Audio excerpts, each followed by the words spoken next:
আচ্ছা, আমরা সবাই শুনতে পাচ্ছি?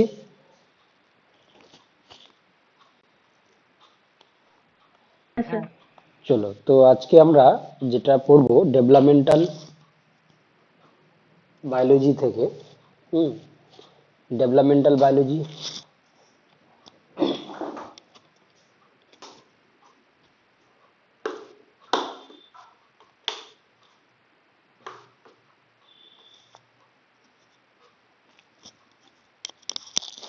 দেখো, ডেভেলপমেন্টাল বায়োলজি থেকে আমরা জানবো আজকে স্পারমাটোজেনেসিস এন্ড ওজেনেসিস, অর্থাৎ ফার্স্ট পয়েন্ট আমরা পড়বো। সেকেন্ড দেখবো আমরা হিউম্যানের ফার্টিলাইজেশন প্রসেস।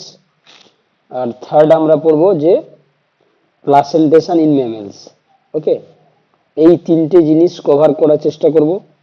তার পাশাপাশি এই তিনটে টপিকের উপর আমরা বেশ কিছু এমসিকিউ প্র্যাকটিস করব। MCQ practice. ওকে, তো প্রথম আমরা শুরু করব এই স্পারমাটোজেনেসিস নিয়ে। দেখো, সিম্পল কথায় যদি আমরা দেখি তাহলে যে প্রক্রিয়ায়, দেখো, একটা শুক্রাশয়ের যে সেমিনিফেরাস টিবিউল রয়েছে বা নালিকা রয়েছে, ঠিক আছে, অর্থাৎ যে প্রক্রিয়ার মাধ্যমে আমরা দেখতে পাই একটা পুংজনন তন্ত্রের তার যে মাতৃকোষ থাকে বা যেটাকে আমরা কি বলি স্পার্মাটোগোনিয়াম কোষ বলি, সেই স্পার্মাটোগোনিয়াম কোষ ডিফারেন্সিয়েশনের মাধ্যমে, ঠিক আছে, যে স্পার্ম তৈরি হয় সেই প্রসেসটাকে আমরা কি বলি স্পার্মাটোজেনেসিস। অর্থাৎ আমরা এখানে বলতে পারি স্পার্মাটোগোনিয়াম স্পার্মাটোগোনিয়াম ওখান থেকে কি তৈরি হচ্ছে না স্পার্ম তৈরি হচ্ছে। এই স্পার্ম তৈরি হওয়ার যে পদ্ধতি বা প্রসেস, সেটাকে আমরা কি বলছি স্পার্মাটোজেনেসিস। দেখো তাহলে এর স্থান তাহলে কোথায়, মানে পজিশনটা কোথায়? দেখো, এর পজিশন কোথায় না অবভিয়াসলি আমরা কোথায় দেখতে পাবো না সেমনিফেরাস টিবিউল, অর্থাৎ শুক্র উৎপাদক যে নালিকা থাকে কোথায়, টেস্টিস বা শুক্রাশয়ের মধ্যে। ঠিক আছে, টেস্টিস বা শুক্রাশয়ের মধ্যে যেটা সেমনিফেরাস টিবিউল থাকে, অর্থাৎ শুক্র উৎপাদক যে নালিকা থাকে তার মধ্যে আমরা এই স্পারমাটোজেনেসিস প্রসেসটা দেখতে পাই। এবং এর সময়কাল কত, ভালো করে দেখে নাও এই সময়কালটা। দেখো, এই যে শুক্রাণু মাতৃকোষ যেটাকে আমরা কি বলছিলাম স্পার্মাটোগোনিয়াম, থেকে পরিণত শুক্রাণু তৈরি হতে প্রায় সময় লাগে কত, 65 থেকে 74 দিন সময় লাগে। হুম আর সংখ্যা যদি আমরা দেখি তাহলে একজন প্রাপ্তবয়স্ক পুরুষের ক্ষেত্রে দৈনিক শুক্রাণু উৎপাদনের সংখ্যা প্রায় কত, 1 মিলিয়ন। ঠিক আছে, 1 মিলিয়ন শুক্রাণু একটা প্রাপ্তবয়স্ক পুরুষ মানুষ তৈরি করতে পারে।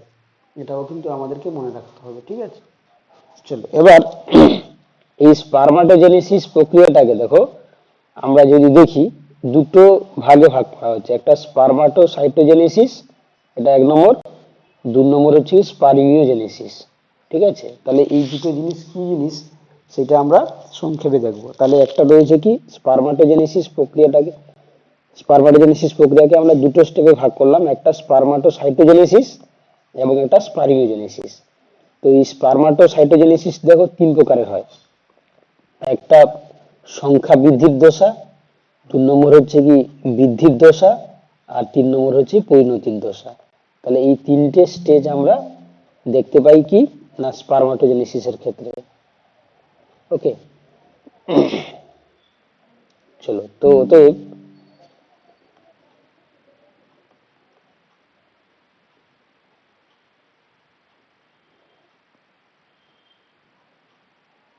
দেখো, তাহলে অতএব আমরা প্রথমে দেখে নিব স্পারমাটোসাইটোজেনেসিস। তো এখানে দেখার আগে আমি প্রথমে তোমাদেরকে একটা ফ্লো চার্ট দেখিয়ে দিই, যে জিনিসটা বুঝতে সুবিধা হবে। ফ্লো চার্টটা দেখো কি হয়। যাই হোক, এখানে আসেনি, আমি দেখিয়ে দিচ্ছি এখানে ইনসার্ট করে।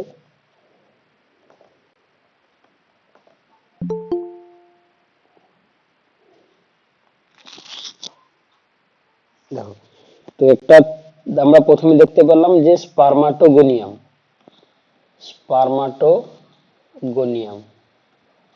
তাহলে অবভিয়াসলি এটা ডিপ্লয়েড ইন নেচার হবে। তাহলে প্রথমে কি হয়, এখানে মাইটোসিস ডিভিশন হয়। কি হয় না, মাইটোসিস। তাহলে মাইটোসিস হলে কি হবে, 2n তৈরি হবে। ঠিক আছে, তাহলে প্রথমে একটা স্পার্মাটোগোনিয়াম যেটা ডিপ্লয়েড ইন নেচার, যেখান থেকে স্পার্ম তৈরি হবে। ঠিক আছে, তো যেটা হচ্ছে ডিপ্লয়েড ইন নেচার, প্রথমে কি হলো না, এখানে আহ, আমরা দেখতে পেলাম কি, ক্লাস নিচ্ছি পরে ফোন করছি, ক্লাস নিচ্ছি পরে ফোন করছি।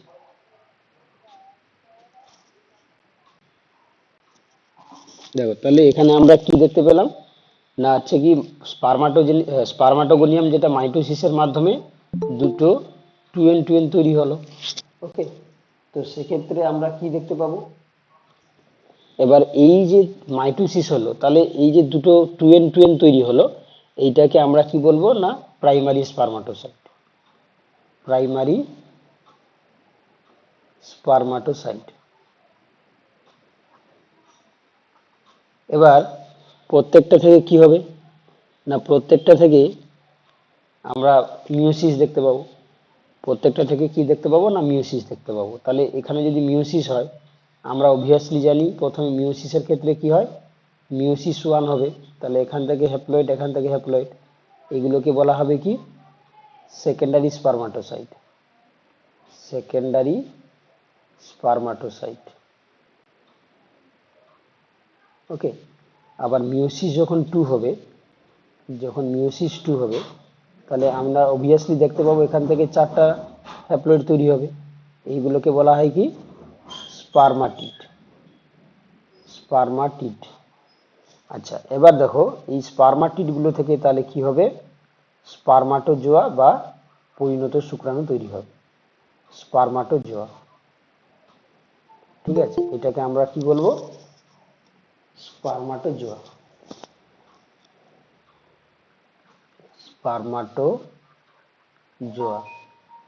ওকে, তাহলে দেখো এইগুলো যদি আমরা বাংলা মানে দেখি, যারা বাংলায় মানে তোমরা হচ্ছে লিখবে, তো প্রাইমারি স্পার্মাটোসাইটকে আমরা কি বলি, প্রাথমিক শুক্রাণু বলি। ঠিক আছে, প্রাথমিক, প্রাথমিক পর শুক্রাণু। তাহলে অবভিয়াসলি সেকেন্ডারিকে আমরা গৌণ বলি।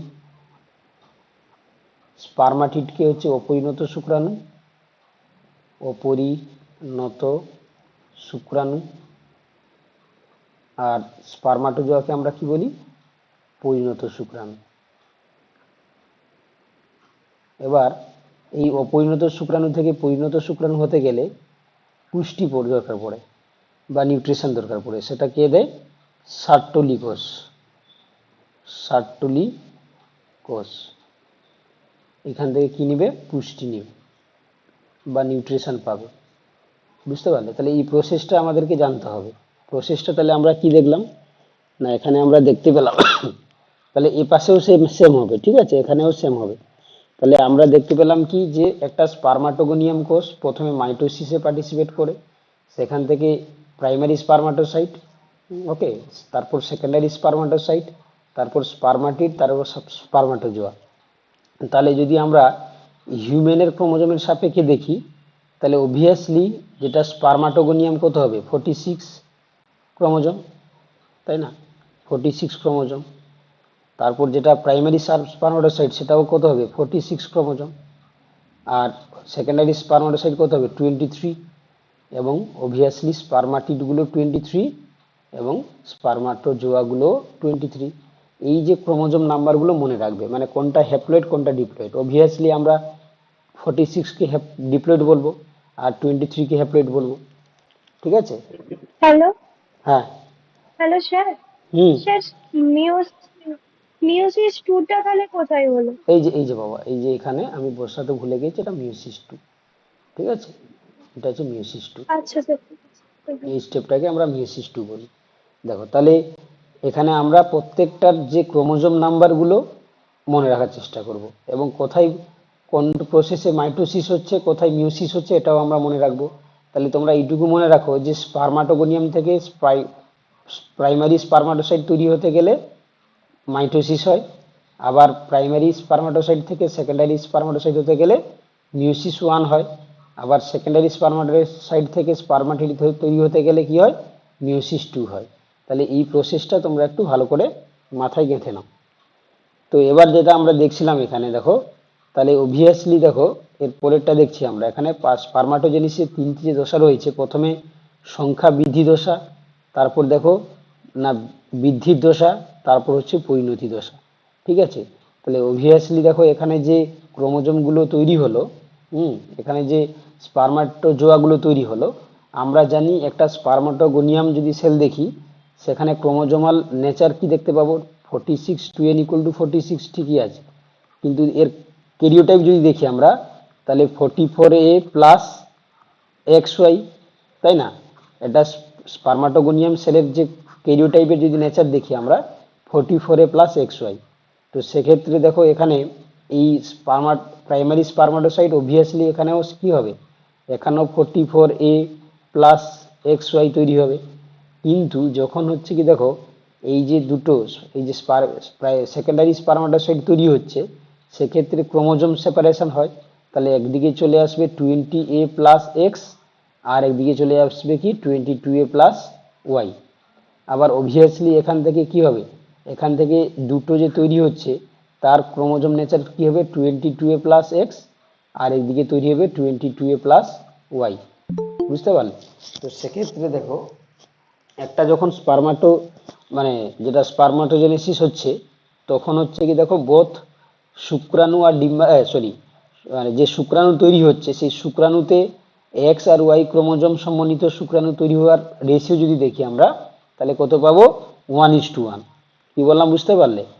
X:Y ক্রোমোজোম সম্পন্ন শুক্রাণু তৈরি হওয়ার রেশিও কত হবে, 1:1। মনে রাখবে? চলো তাহলে এই স্টেপগুলো আমাদেরকে একটু মনে রাখতে হবে। ওকে, এই স্টেপগুলো আমাদেরকে একটু মনে রাখতে হবে। চলো এবার আমরা যদি কিছু টেকনিক্যাল টার্ম দেখে নিই এখান থেকে, যেগুলো পরীক্ষায় প্রশ্ন আসে। যেমন আমাদেরকে যদি দেয় স্পারমাটোজেনেসিস, আমরা কি বুঝলাম না, যে প্রক্রিয়ার মাধ্যমে শুক্রাণু মাতৃকোষ বা স্পারমাটোগোনিয়াম থেকে শুক্রাণু বা স্পার্ম তৈরি হচ্ছে, সেই পদ্ধতিটাকে আমরা কি বলছি, স্পারমাটোজেনেসিস। আই হোপ সবাই বুঝতে পারলে। তাহলে যে পদ্ধতির মাধ্যমে আমরা কি বলছি, যে একটা শুক্রাণু মাতৃকোষ বা স্পারমাটোগোনিয়াম থেকে স্পার্ম তৈরি হচ্ছে বা শুক্রাণু তৈরি হচ্ছে, সেই প্রসেসটাকে আমরা কি বলছি, স্পারমাটোজেনেসিস। 2 নম্বরে রয়েছে দেখো স্পার্মিওজেনেসিস। What is spermiogenesis? দেখো তাহলে তাহলে স্পার্মিওজেনেসিস হচ্ছে কি, অপরিণত শুক্রাণু যেটাকে আমরা স্পারমাটিড বলছিলাম, সেখান থেকে স্পারমাটোজোয়া বা পরিণত শুক্রাণু হওয়ার প্রক্রিয়াটাকে আমরা কি বলছি, স্পার্মিওজেনেসিস। নিচে যদি আমরা লিখে নেওয়ার চেষ্টা করি, দেখো তাহলে প্রথমে দেখো স্পারমাটোগোনিয়াম, স্পারমাটোগোনিয়াম এখান থেকে কি তৈরি হয়, প্রাইমারি স্পারমাটোসাইট, সেখান থেকে সেকেন্ডারি স্পারমাটোসাইট, সেখান থেকে স্পারমাটিড, এখান থেকে স্পারমাটোজোয়া।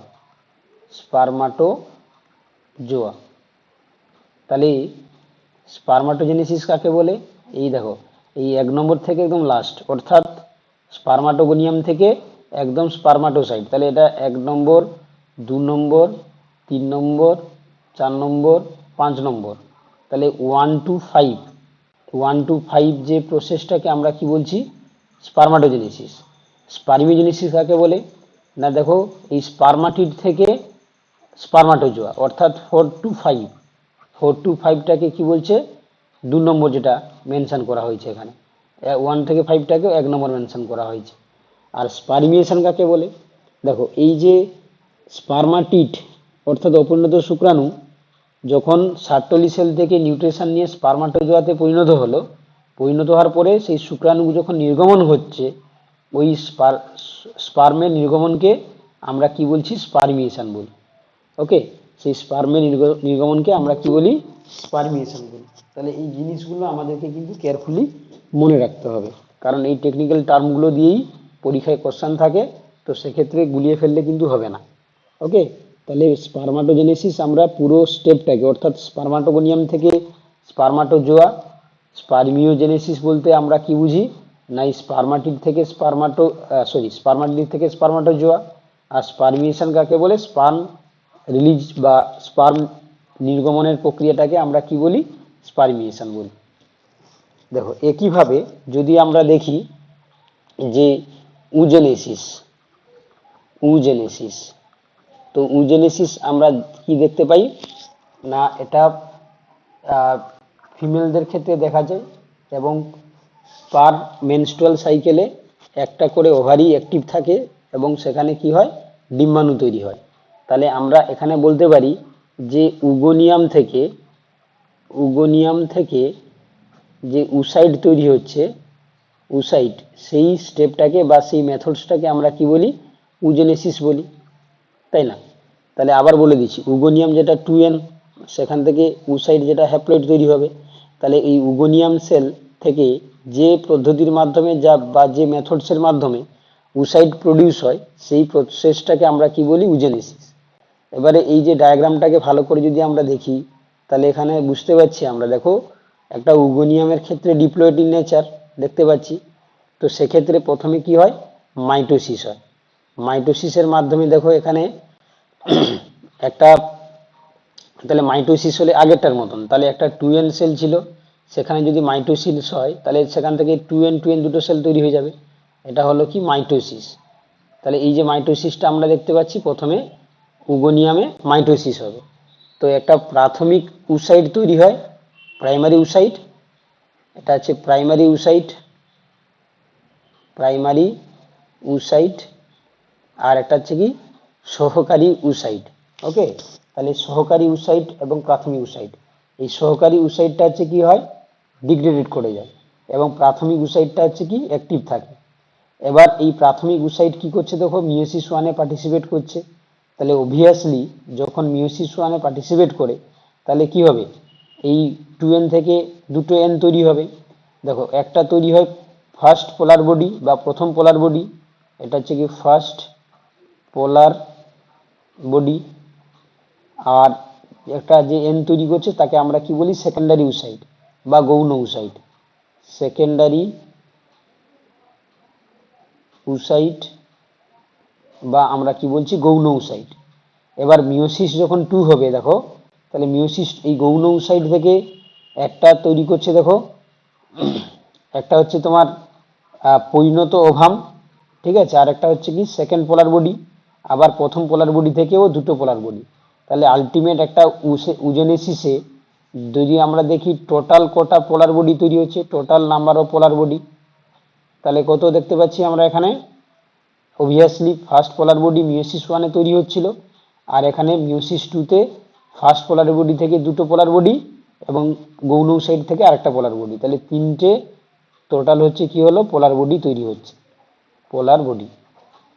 ওকে, আর এখানে এই জিনিসটাও ভালো করে দেখে নাও যে পরিণত যে ওভাম তৈরি হলো না, সেই পরিণত ওভাম, এটা মানে অ্যাকচুয়ালি কি হয়?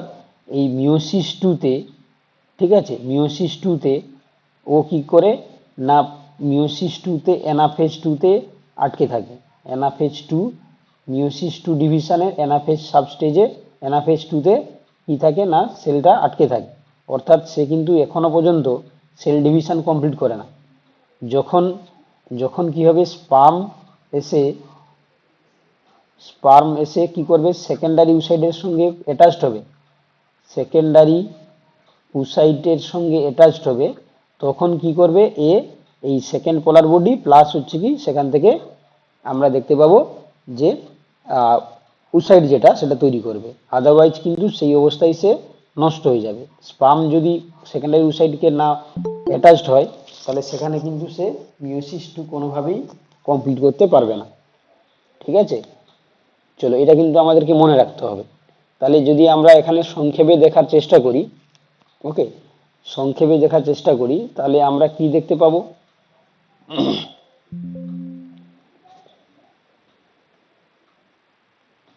একটা ফ্লো চার্ট করে যদি আমরা দেখার চেষ্টা করি, তাহলে কি দেখতে পাবো?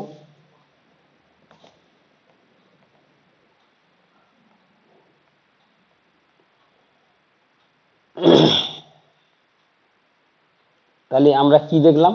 প্রথমে থাকলো উগোনিয়াম, উগোনিয়ামের 2n। তাহলে প্রথমে মাইটোসিস হলো, মাইটোসিস, সেখানে আমরা দেখতে পেলাম দুটো 2n তৈরি হলো, একটা হচ্ছে কি সহকারী ইউসাইট আর এটা হচ্ছে কি প্রাইমারি ইউসাইট। এটা প্রাইমারি ইউসাইট। এবার এই সহকারী ইউসাইটটা নষ্ট হয়ে যায়, প্রাইমারি ইউসাইটে কি হবে, মিওসিস হবে, মিওসিস 1। তাহলে মিওসিস 1 হলে দুটো কি হচ্ছে না সেকেন্ডারি ইউসাইট তৈরি হচ্ছে, এটা হয়ে যাবে কি ফার্স্ট পোলার বডি,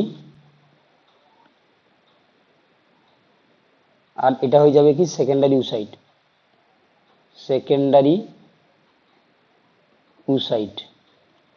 এবারে এখানে যখন মিওসিস 2 হচ্ছে, মিওসিস 2, সেখান থেকে এখানে এন, এখানে এন, আর এখানেও থেকে তাহলে ফার্স্ট পোলার বডিতে মিওসিস হলে এখানেও এন, এখানেও এন, এই তিনটে হয়ে যাবে কি সেকেন্ড পোলার বডি, এবং এটা হয়ে যাবে কি ওভাম। ওকে, অর্থাৎ এইটা হচ্ছে কি এখানে উসাইডটা তৈরি করলো আলটিমেট। তো এই জন্য আমাদের যদি হিউম্যানের সাপেক্ষে আমরা ক্রোমোজোম নাম্বার দিয়ে করার চেষ্টা করি, সেটাও আমরা মনে রাখতে পারি। তাহলে উসাইড অবভিয়াসলি কত হবে 46, আর এখানে প্রাইমারি উসাইড কত হবে 46, এখানে সেকেন্ডারি উসাইড কত হবে 23, এবং ওভাম বা উসাইড যেটা হবে 23। তাহলে এই নাম্বার অফ ক্রোমোজোম সাপেক্ষে মনে রাখবো আমরা। আর এখানে অবভিয়াসলি কি হয়, উগোনিয়ামে যে পেরিওটাইপ থাকবে 44A প্লাস XX, সেক্ষেত্রে আমরা এই ওভামের ক্ষেত্রে অবভিয়াসলি সেখানে পাবো কত 22A প্লাস X পেয়ে যাব। তাহলে এখানে হোমোগেমেটিক আমরা স্ট্রাকচার দেখতে পাবো। ঠিক আছে, চলো এবার, হ্যাঁ কে কি বলছে, কারো কিছু ঠিক জানা আছে? ঠিক আছে, চলো এবার এবার যদি আমরা দেখি, ফার্স্ট দেখব এই যে স্পারমাটোজেনেসিস আমরা দেখছিলাম প্রথমে, স্পারমাটোজেনেসিস, ওই স্পারমাটোজেনেসিসের কি হরমোনাল রেগুলেশন রয়েছে, হরমোনাল রেগুলেশন, অর্থাৎ কিভাবে যে এন্ডোক্রাইন গ্ল্যান্ড কিভাবে একে রেগুলেট করছে স্পারমাটোজেনেসিসকে, ওটা আমরা প্রথমে দেখে নেব। তো দেখো, আমরা জানি মাস্টার অফ মাস্টার গ্ল্যান্ড কাকে বলা হয়, হাইপোথ্যালামাসকে, হাইপোথ্যালামাস। এবার এই হাইপোথ্যালামাস থেকে একটা হরমোন রিলিজ হয় যার নাম হচ্ছে কি GnRH, গনাডোট্রপিন রিলিজিং হরমোন।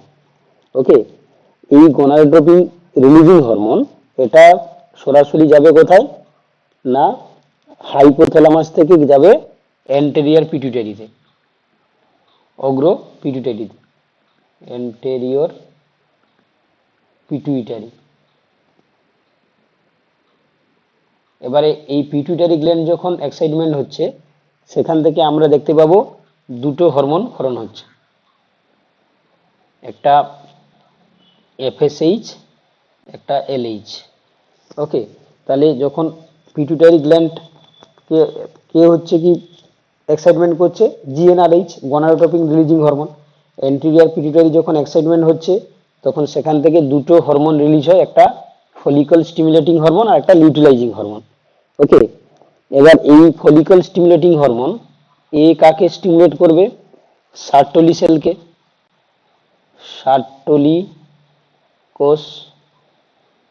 আর এই যেটা LH রয়েছে এটা লেডিকের কোষ, লেডিকের কোষ, লেডিকের কোষ। ঠিক আছে, সার্টোলি কোষ আর হচ্ছে লেডিকের কোষ। এবার দেখো, এই সার্টোলি কোষ আর লেডিকের যে কোষ রয়েছে, এগুলো আমরা কোথায় দেখতে পাই, শুক্রাশয়ের মধ্যে দেখতে পাই।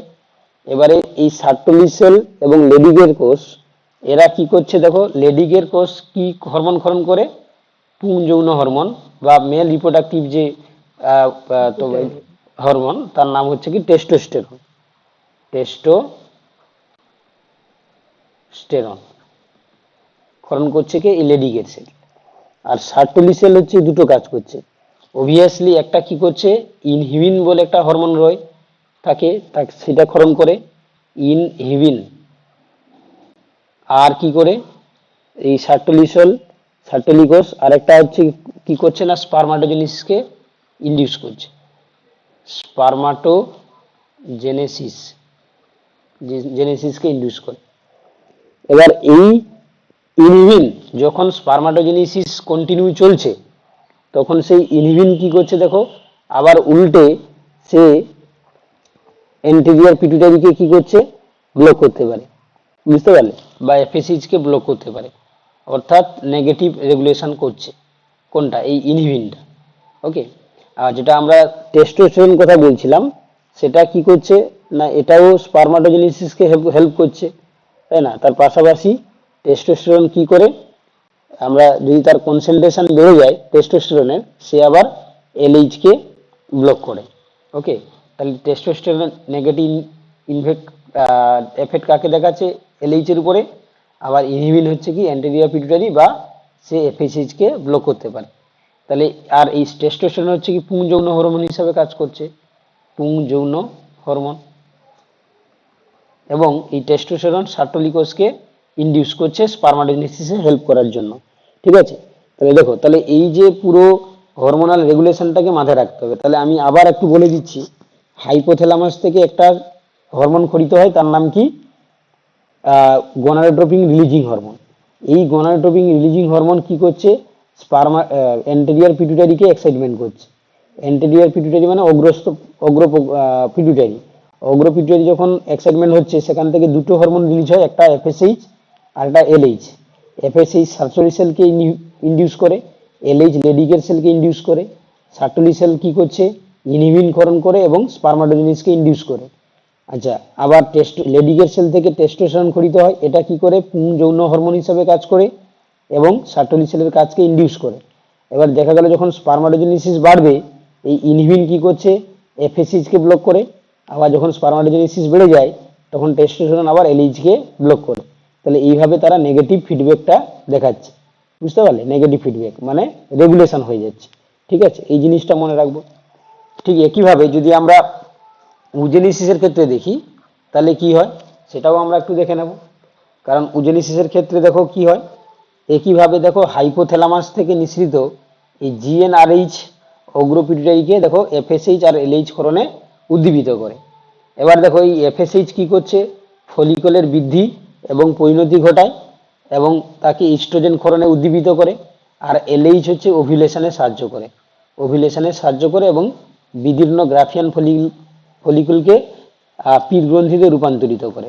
তাহলে এটা একটু জানতে গেলে জাস্ট একটু আমি বলে দিচ্ছি। হ্যাঁ, একটু একটু দেখে নাও। আমরা একটু অ্যাকচুয়ালি আমরা দেখার চেষ্টা করব কি, একটা ফিমেল রিপ্রোডাক্টিভ অর্গানের ওভারি স্ট্রাকচার যদি আমরা দেখি, তাহলে কি দেখতে পাবো দেখে নাও। একটা যদি ওভারি স্ট্রাকচার ড্র করার চেষ্টা করি খুবই সংক্ষেপে, তাহলে দেখো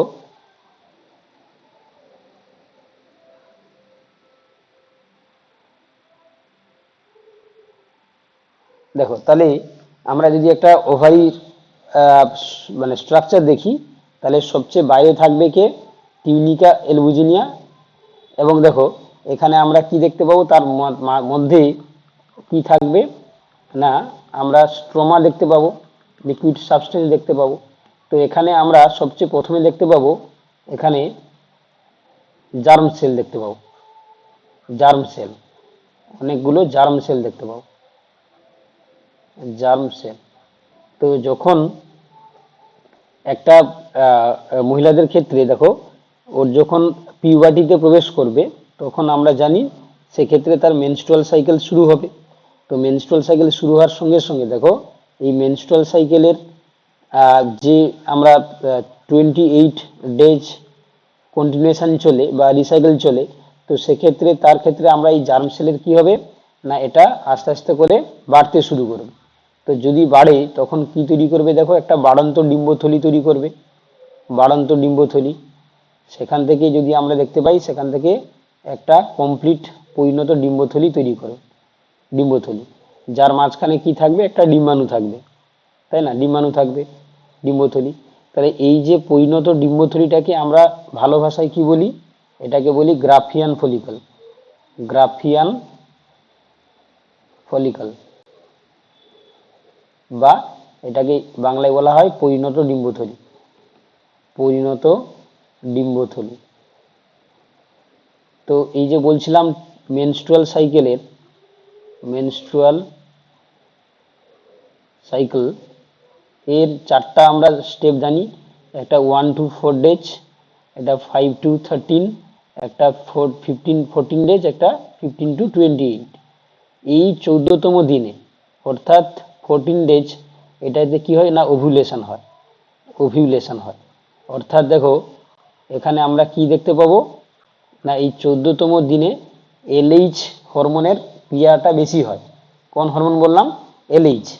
তখন কি হবে না, আলটিমেট আমরা দেখতে পাবো শুধুমাত্র যে সেলের আবরণীটা পড়ে থাকবে, আর যেটা যে রেড কালার যেটা দেখছিলাম ওটা কি হবে, রিলিজ হয়ে যাবে, রেড কালার যেটা ডিম্বাণু ওটা রিলিজ হয়ে যাবে। ওকে, যেটা পড়ে থাকলো, আলটিমেট যেটা পড়ে থাকলো সেটাকে আমরা কি বলি, এই জিনিসটাকে আমরা কি বলি, কর্পাস লিউটিয়াম, কর্পাস লিউটিয়াম, বা এটাকে আমরা কি বলি, পিত গ্রন্থি বলি, পিত গ্রন্থি। বুঝতে পারলে, কর্পাস লিউটিয়াম বা পিত গ্রন্থি। এর কাজ কি, এর কাজ হচ্ছে কি, যতক্ষণ এই কর্পাস লিউটিয়াম গঠিত হয়ে যাবে সে কন্টিনিউ প্রোজেস্টেরন তৈরি করবে, প্রোজেস্টেরন সিক্রেশন করবে, প্রোজেস্টেরন ক্ষরণ করে। আর এই যে ওভিউলেশনে সাহায্য করছে যে হরমোন, তার নাম কি, এলএইচ, এটাও মনে রাখবে, লিউটিলাইজিং হরমোন।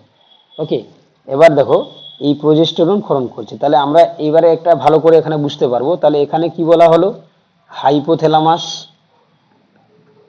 হাইপোথ্যালামাস,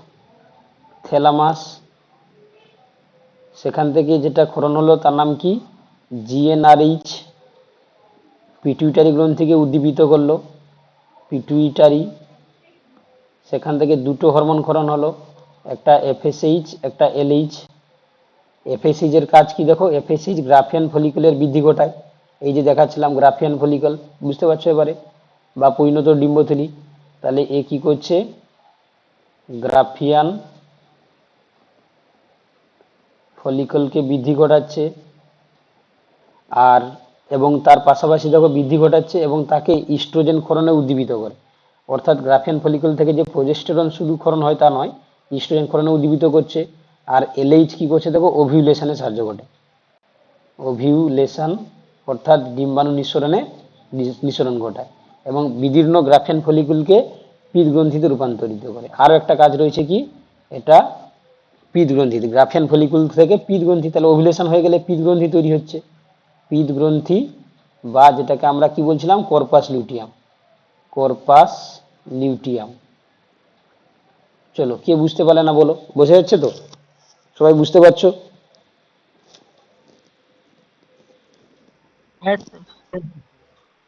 চলো তাহলে আপাতত আমরা এটা দেখলাম। তাহলে এবার চলো, আচ্ছা নিষেক জানার আগে আমরা একটু জাস্ট এখানে এই যে অ্যাকচুয়ালি দেখো এই যে ডিম্বাণুটা রিলিজ হলো এটাকে আমরা কি বলি, সেকেন্ডারি ইউসাইট। এটাকে কি বলা হয়, সবাই মাথায় রেখে নাও, এটা সেকেন্ডারি ইউসাইট। এখানে সেকেন্ডারি ইউসাইট, এটা কোন স্টেজে রয়েছে, মিওসিস 2 তে, এনাফেজ 2 তে আটকে রয়েছে সেকেন্ডারি ইউসাইট। এই সেকেন্ডারি ইউসাইট কোথায় গিয়ে দাঁড়ায় অপেক্ষা করে, এটা হচ্ছে কি, যদি আমরা ফেলোপিয়ান টিউব দেখি, ফেলোপিয়ান টিউব, সেই ফেলোপিয়ান টিউবে এমপুলাতে ওয়েট করে, এমপুলা পোর্শনে ওয়েট করে, কার জন্য, স্পার্মের জন্য, ঠিক আছে।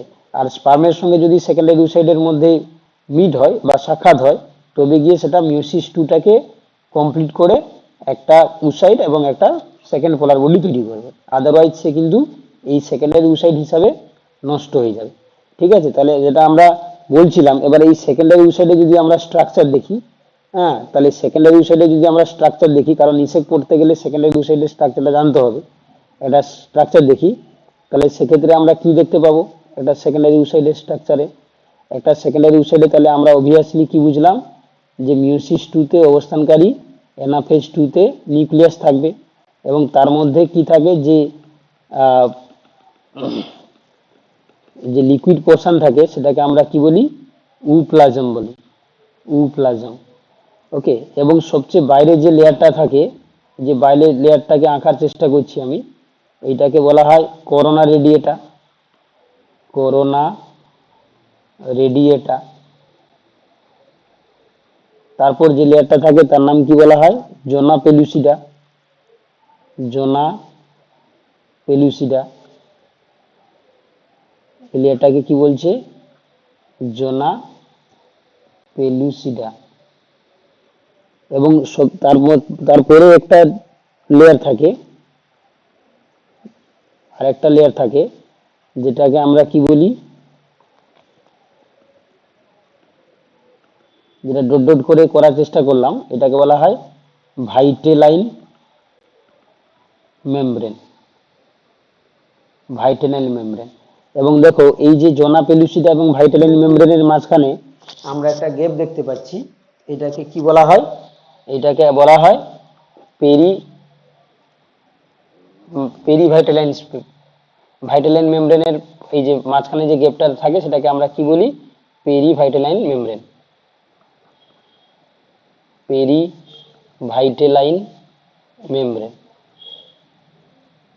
স্যার হ্যাঁ, বলছি করোনা রেডিয়াটা ওটা কি মানে লেগে থাকে না বাইরে এমনি বিক্ষিপ্ত হয়ে থাকে? না, বিক্ষিপ্ত ভাবে থাকে, মানে খুবই অ্যাটাচ থাকে না, হালকা ভাবে উপরে ছড়িয়ে ছিটিয়ে থাকে, যেটা বলা হয় করোনা রেডিয়েটা। তারপর থাকবে জোনা পেলুসিডা, তারপর থাকবে ভাইটেলাইন মেমব্রেন। এই ভাইটেলাইন মেমব্রেন এবং জোনা পেলুসিডার মাঝখানে পেরিভাইটেলাইন আমরা স্পেস দেখতে পাই, মেমব্রেন নয়, এটা স্পেস। আর তার মাঝখানে আমরা দেখতে পাবো কি, এটা এই যে বললাম মিউসিস টুতে এনাফেজ টুতে অবস্থানকারী নিউক্লিয়াস। ওকে, চলো তাহলে এই স্ট্রাকচারটা আমরা এই কারণে দেখলাম, কারণ ফার্টিলাইজেশন জানতে গেলে এটা অবভিয়াসলি জানতে হবে। তো দেখো এবার ভালো করে দেখে নাও যে ডিম্বাণু নিঃসরণের সময় যৌন মিলন ঘটলে নিষেকের সম্ভাবনা বেশি থাকে। এবং অবভিয়াসলি যে আমরা এখানে দিন সংখ্যাগুলো দেখাচ্ছিলাম, এই ওভিউলেশনের দিন অর্থাৎ 14তম দিনে যদি ফার্টিলাইজেশন হয়, বা আমরা বলতে পারি যদি মেটিং হয়, তাহলে সেক্ষেত্রে কিন্তু একটা পজিটিভ চান্স থাকে স্পার্মের সঙ্গে ওভামের মিট হওয়ার। ঠিক আছে, তো সেক্ষেত্রে দেখো ভালো করে দেখে নাও যে ডিম্বাণু নিঃসরণের 6 থেকে 7 ঘন্টার মধ্যে নিষেক না ঘটলে ডিম্বাণু কি হয়, তার আস্তে আস্তে করে তার মানে ইনঅ্যাক্টিভের দিকে চলে যায়। আর দেখো আমরা এটাও জানি যে একটা স্পাম নিষিক্তকরণের ক্ষমতা প্রায় 48 ঘন্টার মতো। অর্থাৎ যখন একটা স্পাম ইউটেরাসের থেকে যখন ফ্যালোপিয়ান টিউবে যাচ্ছে, সেখানে বা আমরা বলতে পারি ফিমেল জেনিটালিয়াতে 48 ঘন্টা অ্যাক্টিভ থাকতে পারে। কোনটা না, স্পাম। তার বেশি টাইম ওভার হয়ে গেলে সে কিন্তু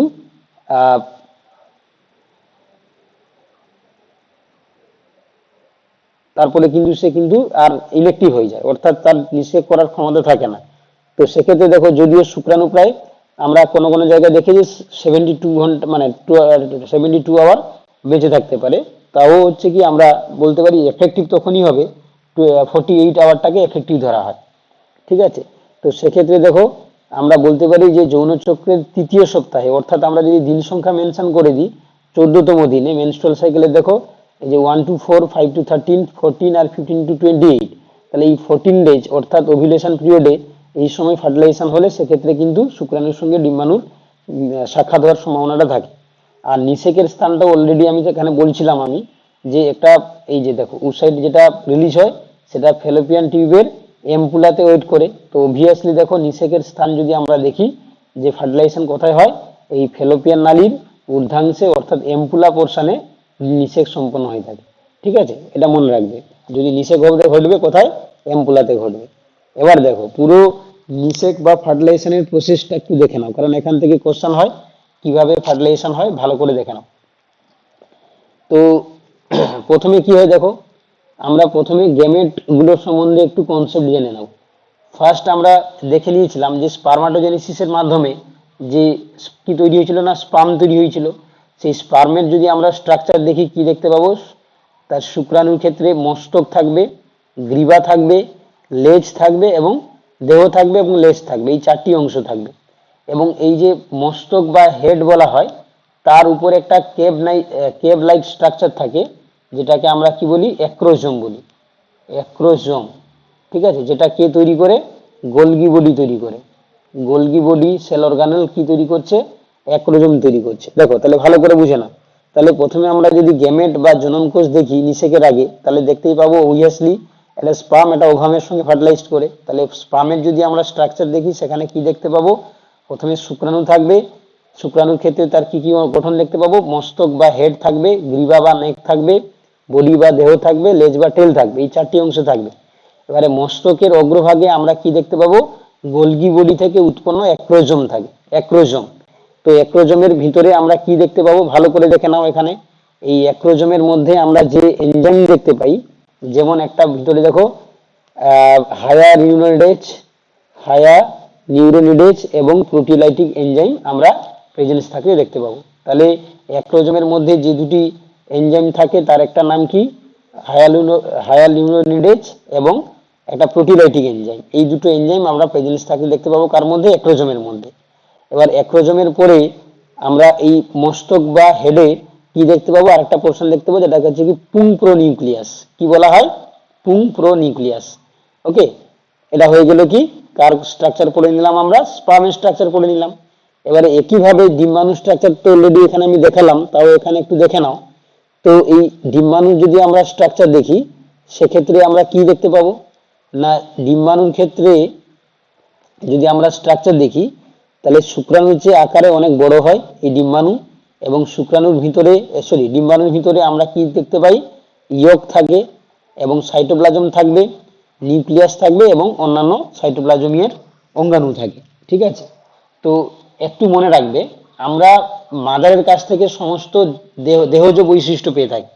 আর এমনি কর্মজমাল ক্যারেক্টারগুলো আমরা বাবার কাছ থেকে, মায়ের কাছ থেকে 50-50 পেয়ে থাকি।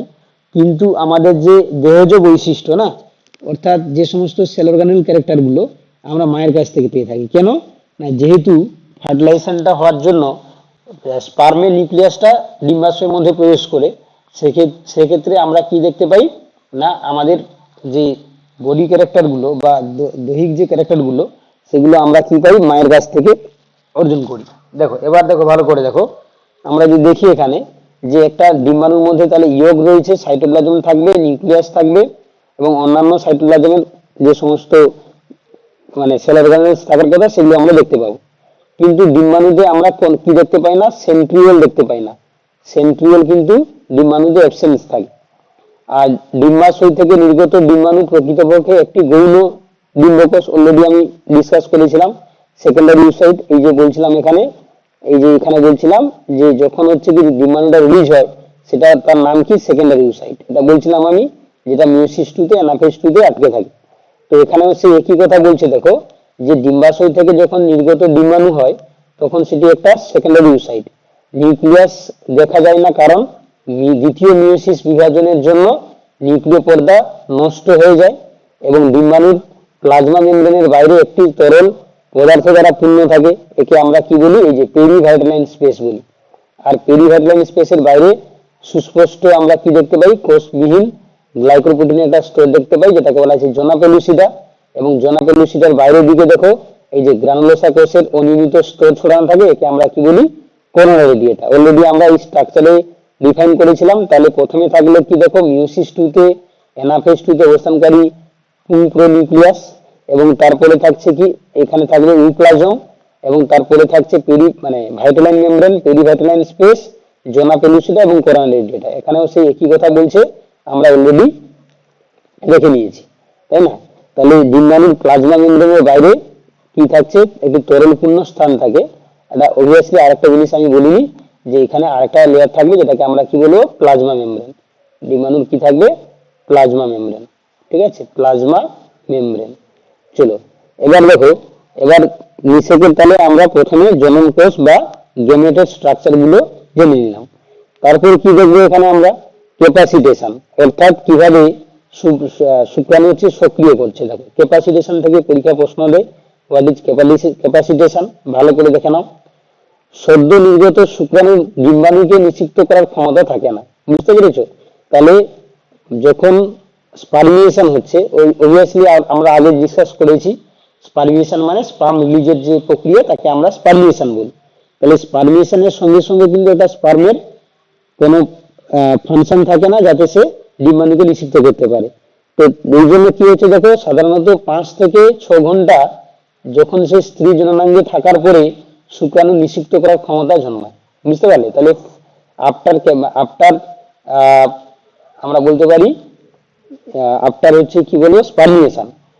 স্পার্মিয়েশনের পর 5 to 6 আওয়ার পরে কি হচ্ছে, একটা স্পার্ম অ্যাক্টিভ হচ্ছে, এবং সেটা থাকছে কোথায় না, স্ত্রী জননাঙ্গে থাকছে, অবস্থান করছে। এবার দেখো সরি এবার দেখো এপিডিডাইমিসে থাকার সময় অ্যাক্রোজোমের উপরে প্লাজমা পর্দায় গ্লাইকোপ্রোটিন ও কোলেস্টেরল জমে প্লাজমা পর্দাকে শক্ত করে তোলে। Just 1 minute.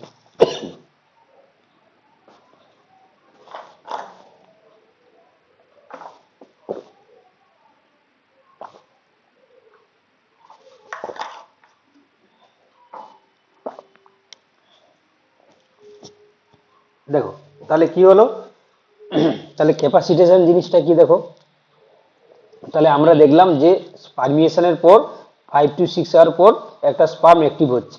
এবার দেখো অ্যাক্টিভ হওয়ার সঙ্গে সঙ্গে কিন্তু স্পার্মের নিঃসৃত করার ক্ষমতা চলে আসে। এবার এপিডিডাইমিসে থাকার সময় অ্যাক্রোজোমের উপরে দেখো কি হচ্ছে না, প্রোটিন নির্মিত একটা প্লাজমা পর্দায় এবং কোলেস্টেরল জমে প্লাজমা পর্দাকে শক্ত করে তোলে। ক্যাপাসিটেশনের সময় এই গ্লাইকোপ্রোটিন এবং কোলেস্টেরল প্লাজমা পর্দা থেকে বেরিয়ে যায় এবং প্লাজমা পর্দা পরিবর্তিত হয়, ফলে অ্যাক্রোজোমে উৎসেচক সহজে বেরিয়ে আসতে পারে।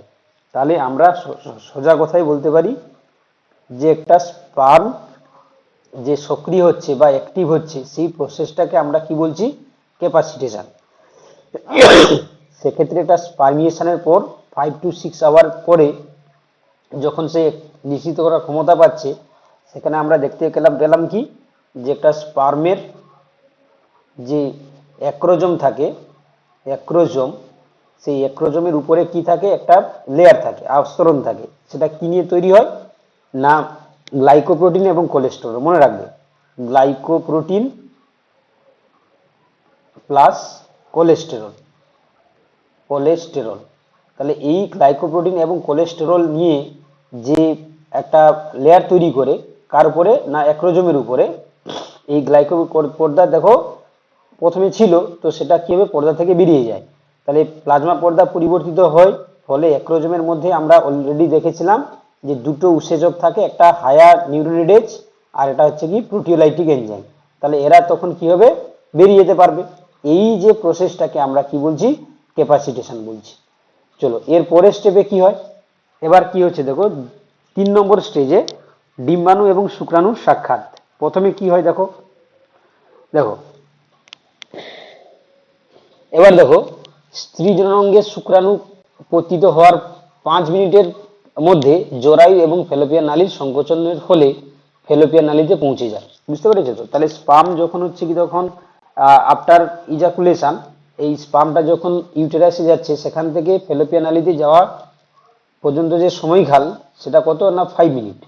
5 মিনিটে পৌঁছে যাচ্ছে কোথায় না, ফ্যালোপিয়ান নালীতে। এবারে ফ্যালোপিয়ান নালীতে অলরেডি আমরা বলেছি যে এম্পুলাতে ডিম্বাণু অপেক্ষা করছে শুক্রাণুর জন্য। তাহলে এই শুক্রাণু ডিম্বাণু তাহলে ফ্যালোপিয়ান নালীর এম্পুলাতে সাক্ষাৎ হল। এবারে ডিম্বাশয় থেকে নির্গত দেখো ডিম্বাণু 24 ঘন্টার মধ্যে নিষিক্ত না হলে নষ্ট হয়ে যায়। তাহলে ডিম্বাশয় থেকে নির্গত ডিম্বাণু 24 ঘন্টার মধ্যে যদি নিষিক্ত না হয়, তাহলে কত, তাহলে আমরা মেনস্ট্রুয়াল সাইকেলে দেখছিলাম 14তম দিনে এটা রিলিজ হয়। তাহলে 14তম দিন আর হচ্ছে 15তম দিন, তাহলে এই 2 দিন। তাহলে এই 14-15 এই দুটো দিন, মেনস্ট্রুয়াল সাইকেলের এই দুটো দিন কি থাকে না, আমরা বলতে পারি যে একটা ডিম্বাণু অ্যাক্টিভ থাকছে। যদিও তার টাইমকাল 24 ঘন্টা, তাহলে এই জন্য আমরা বলে দিলাম 14 থেকে 15 দিন, এই দুটোর মাঝখানে সময়কালটাই। তাহলে শুক্রাণু নিষিক্ত করার ক্ষমতা কত, এই দেখো 24 থেকে 48 ঘন্টার মধ্যে সীমাবদ্ধ। বা যদি কোনো কারণে থাকে যে কতক্ষণ পর্যন্ত অ্যাক্টিভ থাকতে পারে, 72 ঘন্টা থাকে। কিন্তু মোস্ট এফেক্টিভ কত, এই 24 থেকে 48 ঘন্টা। ঠিক আছে, তো এখানে আরেকটা জিনিস রয়েছে দেখো, সেটাকে আমরা কি বলি, এগ্লুটিনেশন। ভালো করে দেখে নাও, এগ্লুটিনেশন কি জিনিস। দেখো, শুক্রাণু ডিম্বাণুর গাত্র সংলগ্ন হলে শুক্রাণু নিঃসৃত দেখো একটা তোমার হচ্ছে কি অ্যান্টি ফার্টিলাইজিং এবং ডিম্বাণু নিঃসৃত ফার্টিলাইজিং এর রাসায়নিক বিক্রিয়ার ফলে শুক্রাণুর ডিম্বাণুর গাত্র সংলগ্ন হয় বা অ্যাটাচমেন্ট হয়। এই প্রক্রিয়াটাকে আমরা কি বলছি, এগ্লুটিনেশন। তাহলে আবার বলে দিচ্ছি, দেখো স্পার্ম থেকে কি রিলিজ হচ্ছে, স্পার্ম থেকে অ্যান্টি ফার্টিলাইজিং, অ্যান্টি ফার্টিলাইজিং, আর যেটা আমরা দেখতে পাচ্ছি ওভাম থেকে বা ডিম্বাণু থেকে রিলিজ হচ্ছে কি ফার্টিলাইজিং। তাহলে এই ফার্টিলাইজিং এবং অ্যান্টি ফার্টিলাইজিং এদের মধ্যে কি হয়, যে রিয়াকশন হয়, যার কারণে একটা স্পার্ম গিয়ে ওভামের গাত্র সংলগ্ন হচ্ছে, সেই প্রক্রিয়াটাকে আমরা কি বলছি, এগ্লুটিনেশন। মনে থাকবে, এগ্লুটিনেশন। এটাও কিন্তু ইম্পর্টেন্ট, কারণ এগ্লুটিনেশনের মাধ্যমে কি হয়, একটা স্পার্ম একটা ওভামের যে তোমার হচ্ছে বলতে পারো ওয়ালে গিয়ে অ্যাটাচ করছে। আর এটুকু মনে রাখবে, এগ্লুটিনেশনের পরে কিন্তু যে সেকেন্ডারি ওসাইটটা কিন্তু মিওসিস টু কমপ্লিট করবে এবং সেকেন্ড পোলার বডি প্লাস সেখানে গৌণ যে নিউক্লিয়াস তৈরি করার কথা ফিমেল প্রো নিউক্লিয়াস, সেটা কিন্তু তৈরি করবে। এটা কিন্তু আমাদেরকে মনে রাখতে হবে। এবার দেখো এখানে অ্যাক্রোজোম বিক্রিয়াটা কি জিনিস, কিভাবে রিয়াকশন হয় ভালো করে দেখে নাও, কারণ এখান থেকে কোশ্চেন পড়ে। অ্যাক্রোজোম রিয়াকশন, তো দেখো ক্যাপাসিটেশনের সময় তাহলে আমরা কি দেখলাম, ক্যাপাসিটেশনের সময় যখন হচ্ছে কি কি হলো না, তার স্পার্মের যে অ্যাক্রোজোমটা সে প্রোটিলাইটিক এনজাইম বা প্লাস হচ্ছে হায়ার নিউরোলিডেজ সিক্রেশন করতে সক্ষম। তো সেক্ষেত্রে দেখো ক্যাপাসিটেশনের সময় অ্যাক্রোজোমের পর্দা শুক্রাণুর প্লাজমা পর্দার সঙ্গে যুক্ত হয়ে যায়, ফলে অল্প পরিমাণ দেখো অ্যাক্রোজোমের উৎসেচক বেরিয়ে আসে। এর মধ্যে কি থাকে না, হায়ার নিউরোলিডেজ করোনা রেডিয়েটার গ্রানুলোসার কোষস্তরের আন্তঃকোষীয় ধাত্রকে গলিয়ে দেয়। বুঝতে পারলে, তাহলে প্রথমে কি হলো, তাহলে আমরা দেখতে পেলাম অ্যাক্রোজোম থেকে হায়ার নিউরোলিডেজ করোনা রেডিয়েটার যে গ্রানুলোসার কোষসমূহ রয়েছে সেগুলোকে ডিজলভ করে দেয়। তাহলে ডিজলভ করে দিলে তারপরের বাধাটা কে রয়েছে, জোনা পেলুসিটা, কারণ যেটা করোনা রেডিয়েটারটা তো তোমার হচ্ছে ডিজলভ হয়ে গেল, তাহলে পরের বাধাটা অ্যাক্রোজোমের সঙ্গে কার রয়েছে না, অ্যাক্রোজোম সহ নিউক্লিয়াস জোনা পেলুসিটাতে গিয়ে আটকে যায়। এবার দেখো সেখানে কি হচ্ছে না, জোনা পেলুসিটা স্তরে নির্দিষ্ট শুক্রাণু গ্রাহক বা স্পার্ম রিসেপ্টর থাকে। ঠিক আছে, স্পার্ম রিসেপ্টর এবার কি করছে, এই গ্রাহকগুলি এক ধরনের গ্লাইকোপ্রোটিন, যাকে আমরা কি বলি, ZP3 বলি, জোনা পেলুসিটা 3 বলি। বুঝতে পেরেছো তো, তাহলে যখন একটা স্পার্মের অ্যাক্রোজোম করোনা রেডিয়েটাকে ওভারকাম করে যখন পৌঁছে গেল কোথায় না, জোনা পেলুসিটাতে, সেখানে একটা কি থাকে না, একটা গ্রাহক থাকে যেটাকে আমরা কি বলি, ZP3 বলি। এবারে অনেকগুলি শুক্রাণু জোনা পেলুসিটার গায়ে আটকে যায়, তাই তো, কারণ আমরা জানি একবার ইজাকুলেশন হলে প্রায় ধরে নাও কয়েক কোটি হচ্ছে স্পার্ম তোমার হচ্ছে কি ওই ফার্টিলাইজেশন করার জন্য কিন্তু মুভ করে। তো সেই জন্য দেখো এই জোনা পেলুসিটার গায়ে কিন্তু অসংখ্য শুক্রাণু কিন্তু এসে আটকে যায়। তার মধ্যে দেখো একটি শুক্রাণু অ্যাক্রোজোমের পর্দায় অবস্থিত প্রোটিলাইটিক যে উৎসেচক থাকে, তার নাম হচ্ছে অ্যাক্রোসিন, প্রোটিলাইটিক এনজাইম, তার নাম অ্যাক্রোসিন। এর সাহায্যে কি করবে, জোনা পেলুসিটার মধ্যে দিয়ে একটা পথ তৈরি করে, এরপরে তাহলে পেরিভাইটালাইন স্পেস এবং ডিম্বাণু প্লাজমা পর্দা অতিক্রম করে শুক্রাণুর যে নিউক্লিয়াস, সেটা ডিম্বাণু কি করবে না, সাইটোপ্লাজমে প্রবেশ করবে। যেই প্রবেশ করে যাবে তখন বাকি কি করবে না, ওই নিউক্লিয়াসকে ঘিরে একটা ফার্টিলাইজেশন মেমব্রেন তৈরি হয়ে যাবে, ফার্টিলাইজেশন মেমব্রেন। তখন এই মেমব্রেনটা এতটাই মানে দৃঢ় হয়ে যায়, বাকি স্পার্মগুলো এগুলোকে ফার্টিলাইজ করতে পারে না বা ওভারকাম করতে পারে না। তো এটা আমরা বলতে পারি যে এই যে ফার্টিলাইজেশন মেমব্রেন তৈরি হচ্ছে, এটা কিন্তু প্রিভেন্ট পলিস্পার্মি, অর্থাৎ একটা স্পার্ম একটা ওভামকেই ফার্টিলাইজ করবে। এখানে পলিস্পার্মি এই ঘটনাটা আমরা কিন্তু প্রিভেন্ট হতে দেখতে পাবো। ঠিক আছে, কারণ আমাদের ক্ষেত্রে এই জিনিসটা রয়েছে। তাহলে আমি যদি পুরো জিনিসটাকে একটু সামারাইজ করি, তাহলে প্রথমে হলো কি না, প্রথমে হচ্ছে কি শুক্রাণু থেকে অ্যান্টি ফার্টিলাইজিং এবং ডিম্বাণু থেকে ফার্টিলাইজিং রিলিজ হলো। রিলিজ হওয়ার পরে কি হচ্ছে না, আমরা দেখতে পাচ্ছি যে একটা শুক্রাণু গিয়ে ডিম্বাণুর গাত্রে সংলগ্ন হয়ে গেল, এই যে অ্যাটাচমেন্ট হয়ে গেল। যেই অ্যাটাচমেন্ট হয়ে গেল তারপর আমরা দেখতে পেলাম কি যে একটা শুক্রাণুর যে মস্তক অংশ যেটাকে আমরা কি বলছি অ্যাক্রোজোম বলি, সেই অ্যাক্রোজোম থেকে কি হলো না কিছুটা পরিমাণ হায়ার নিউরোনিডেজ রিলিজ হলো। হায়ার নিউরোনিডেজ রিলিজ হলে এই যে করোনা রেডিয়েটার সেলগুলোকে ডিজলভ করে এর মস্তক অংশটা কোথায় পৌঁছে গেল না জোনা পেলুসিডাসে, দেখতেই পাচ্ছ জোনা পেলুসিডাসে পৌঁছে গেছে। যেই জোনা পেলুসিডাসে পৌঁছে গেছে তাহলে এখানে জেড পি থ্রি বলে একটা রিসেপ্টর থাকবে এবং এই অ্যাক্রোজোম থেকে প্রোটিলাইটিক এনজাইম তার নাম কি অ্যাক্রোসিন রিলিজ হবে। অ্যাক্রোসিন সে কি করবে জোনা পেলুসিডাসকে ডিজলভ করে দিবে। আলটিমেট এই মস্তক এবং নিউক্লিয়াসটা আমরা পেরিভাইটালাইন মেমব্রেন দিয়ে প্রবেশ করে চলে যাবে কোথায় উপ্লাজমে। উপ্লাজমে পৌঁছে গেলে আমরা কি দেখতে পাবো এখানে একটা ফার্টিলাইজেশন মেমব্রেন তৈরি হবে। তখন আর বাকি যে স্পার্মগুলো আর পেনিট্রেট করতে পারবে না, তখন আমরা কি দেখতে পাবো আলটিমেট একটাই শুক্রাণু একটাই ডিম্বাণু প্রবেশ করলো। আচ্ছা 5 নম্বর যে বিক্রিয়া রয়েছে বা 5 নম্বর যে স্টেপ রয়েছে তাকে বলা হয় কর্টিক্যাল বিক্রিয়া। ভালো করে দেখে নাও, এটাও ইম্পর্টেন্ট।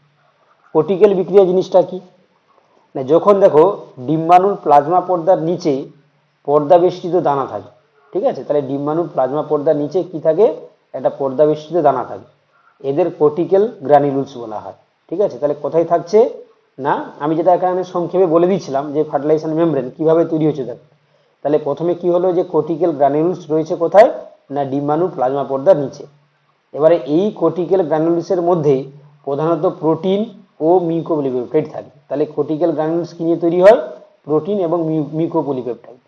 এবার দেখো প্রথম শুক্রাণুটি জোনা পেলুসিডার প্রবেশ করলে ক্যালসিয়াম আয়ন যেটা কি করছে শুক্রাণুর প্লাজমা পর্দা ভেদ করে ডিম্বাণুর সাইটোপ্লাজমে প্রবেশ করে যায়। তাহলে আমরা আবার বলছি দেখো যখন একটা স্পার্ম এটা জোনা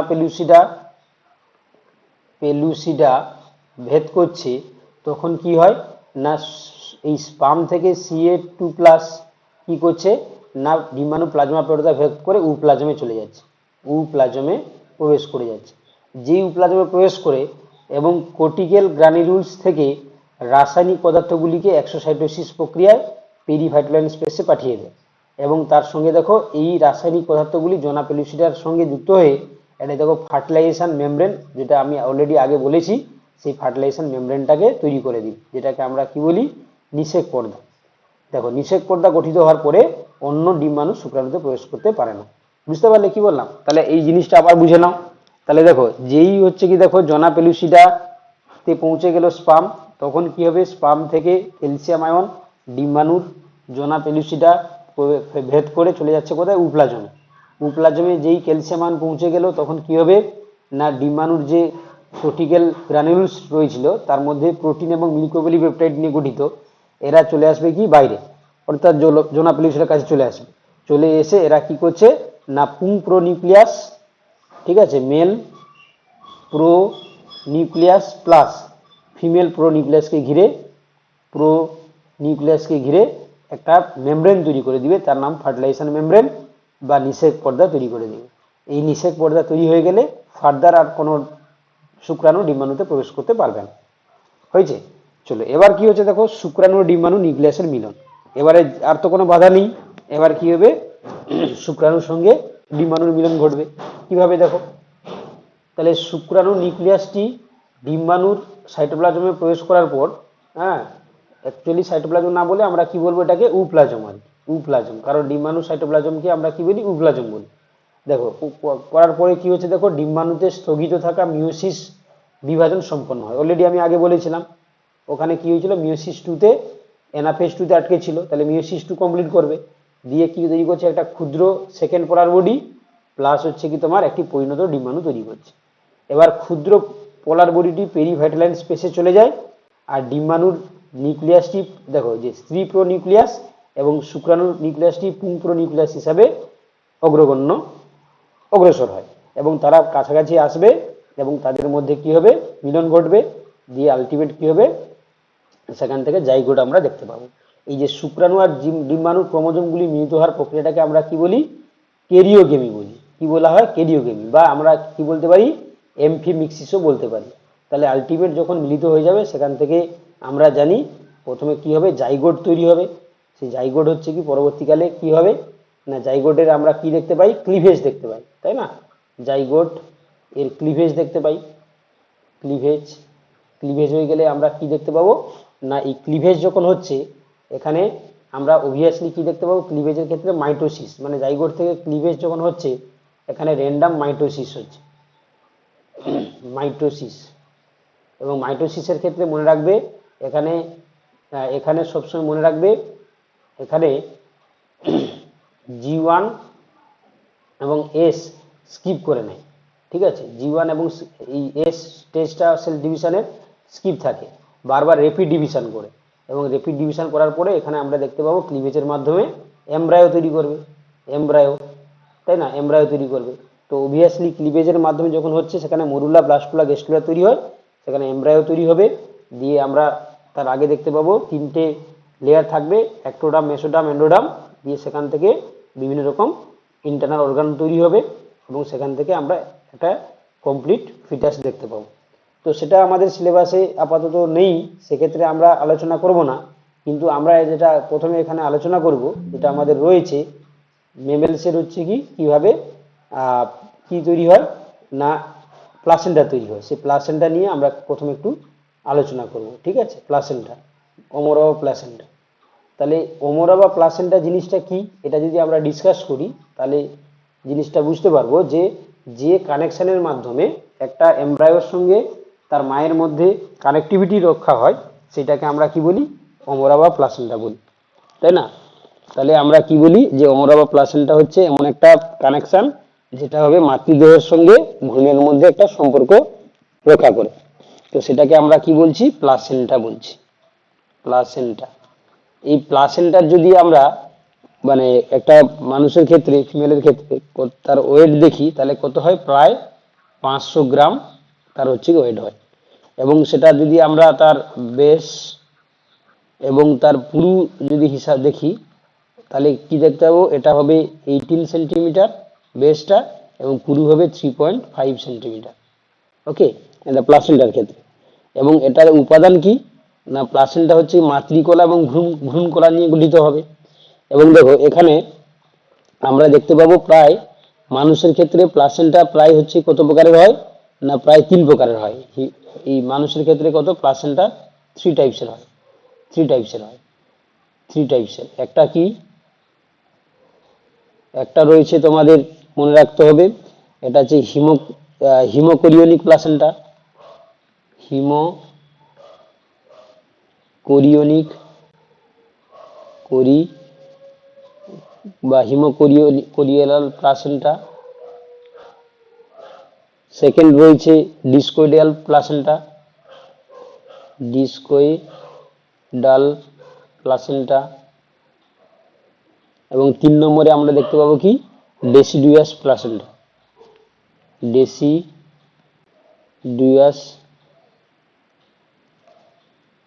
প্লাসেন্টা। ওকে, তাহলে 3 টাইপসের আমরা প্লাসেন্টা দেখতে পাবো। এটা হিউম্যানের ক্ষেত্রে একটা কি বললাম, হিমোকয়েডাল প্লাসেন্টা, ডিসকয়েডাল প্লাসেন্টা এবং ডেসিডুয়াল প্লাসেন্টা। ফার্স্ট আমরা দেখব যে এই হিমোকোরিয়াল প্লাসেন্টা জিনিসটা কি না, মাতার হচ্ছে কি রক্তবাহ সমূহের এন্ডোথেলিয়াম প্রাচীর ক্ষয়প্রাপ্ত হয়, এবং দেখো কোরিয়নের ভিলাইগুলি মাতৃরক্তের স্থান হতে থাকে। সেক্ষেত্রে আমরা তাকে কি বলবো, মানে অ্যাকচুয়ালি দেখো প্লাসেন্টা একটা গঠিত হচ্ছে কোথায়, আমরা জানি যে একটা জরায়ুর যে এন্ডোমেট্রিয়াম লেয়ার থাকে, এন্ডোমেট্রিয়াম যে লেয়ার থাকে ইউটেরাসে, সেই ইউটেরাসের এন্ডোমেট্রিয়াম লেয়ারে আমরা কি দেখতে পাই, ভ্রূণের একটা অংশ, তার নাম হচ্ছে কোরিয়ন। সেই কোরিয়ন যে ভিলাই, সেই কোরিয়ন ভিলাই কোথায় গিয়ে আটকাচ্ছে না, এন্ডোমেট্রিয়াম লেয়ারে। তাহলে কোরিয়ন কোথায় গিয়ে আটকাচ্ছে না, এই এন্ডোমেট্রিয়াম লেয়ারে, এন্ডোমেট্রিয়াম। তাহলে তখন সেটাকে আমরা কি বলছি, হিমোকয়েডাল প্লাসেন্টা। ডিসকয়েডাল প্লাসেন্টা কাকে বলা হচ্ছে, তাহলে বলছে প্রথম অবস্থায় ভিলাইগুলি কোরিয়নের গাত্রে সর্বত্র ছড়িয়ে পড়ে, এবং পরবর্তীকালে ভিলাইগুলি শুধুমাত্র ভ্রূণের অঙ্কদেশে যদি গিয়ে পৌঁছাচ্ছে, এবং তারপরে হচ্ছে এটা চাকতি বা ডিস্কের ন্যায় গঠন করে, তখন তাকে আমরা কি বলবো, ডিসকয়েডাল। অবভিয়াসলি এখানে ডিস শেপেড রয়েছে, মানে একটা বলবে চাকতি শেপের স্ট্রাকচার তৈরি হয়ে যাবে। ঠিক আছে, তখন মনে রাখার সুবিধা হবে ডিস্কোইডাল ডিস্ক শেপের। আর যেটা ডেসিডুয়াস, সেটা আমরা কি দেখতে পাবো না, মাতৃকলা এবং ভ্রূণকলার মধ্যে যোগাযোগ যখন নিবিড় হয়ে যায়, সেক্ষেত্রে আমরা কি দেখতে পাই না, এই ডিস্কোইডাল ডেসিডুয়াল হচ্ছে কি প্লাসেন্টা আমরা দেখতে পাই। তো ট্রোফোব্লাস্টের সঙ্গে বিক্রিয়ার ফলে আমরা এই ডেসিডুয়াল হচ্ছে কি দেখতে পাই। ঠিক আছে, এবং এটা আমরা সবচেয়ে বেশি কমন হিসাবে এই ডেসিডুয়াল প্লাসেন্টা দেখতে পাই। এবার যেটা এখানে মনে রাখতে হবে সেটা হচ্ছে কি না, প্লাসেন্টা যখন গঠিত হয়ে যাচ্ছে, এই প্লাসেন্টা থেকে আমরা বেশ কয়েকটি হরমোন রিলিজ হতে দেখতে পাই।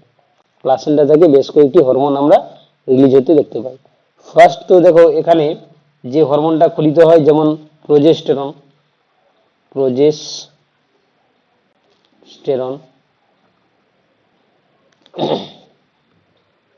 2 নম্বর ক্ষরিত হবে ইস্ট্রোজেন, ইস্ট্রোজেন। 3 নম্বরে এখান থেকে রিলিজ হয় এইচসিজি, হিউম্যান কোরিওনিক গনাডোট্রপিন। 4 নম্বরে ক্ষরিত হয় এইচসিএস, হিউম্যান কোরিওনিক সোমাটোট্রপিন। তাহলে এই যে হরমোনগুলো যে রিলিজ হচ্ছে কোথা থেকে না, প্লাসেন্টা থেকে, এই হরমোনাল সিগন্যাল আমরা বুঝতে পারবো কি যে এই কোনো পার্টিকুলার কোনো আহ, ক্ষেত্রে বা পার্টিকুলার ফিমেল সে কিন্তু কি হয়েছে না, প্রেগনেন্সি অবস্থায় রয়েছে, সেটা আমরা কিন্তু প্রাইমারি অবস্থায় জানতে পারি, কারণ এই সমস্ত হরমোনের উপস্থিতি দ্বারা আমরা প্রমাণ পাই। চলো আপাতত থিওরিটিক্যাল যে পোর্শন গুলো হলো, কিছুটা চেষ্টা করব আমরা এখান থেকে কোশ্চেন অ্যান্সারের মাধ্যমে সেগুলোকে আরো বেশি কনসেপচুয়ালি বুঝে নেওয়ার। তো দেখো এখানে সবাই পার্টিসিপেট করো, কারণ টানা আমি কথা বলছি, সেক্ষেত্রে তোমারও একটু অ্যাক্টিভ পার্টিসিপেশন দরকার রয়েছে। দেখো একটি গৌণ পর শুক্রাণু থেকে কয়টি শুক্রাণু তৈরি হবে বলো? একটি গৌণ পর শুক্রাণু থেকে কয়টি শুক্রাণু তৈরি হবে বলো, কে পারবে? স্যার দুটি। আচ্ছা, আমি গৌণটাকে বলে দিচ্ছি, যারা ইংলিশ মিডিয়ামে রয়েছে, secondary oocyte, secondary secondary oocyte বলবো না, সেকেন্ডারি স্পারমাটোসাইট। স্পারমাটোসাইট। তাহলে সেখান থেকে কোনটা শুক্রাণু তৈরি হবে বলো? 4টি, 8টি, 2টি, 1টি, বাকিরা বলো সবাই।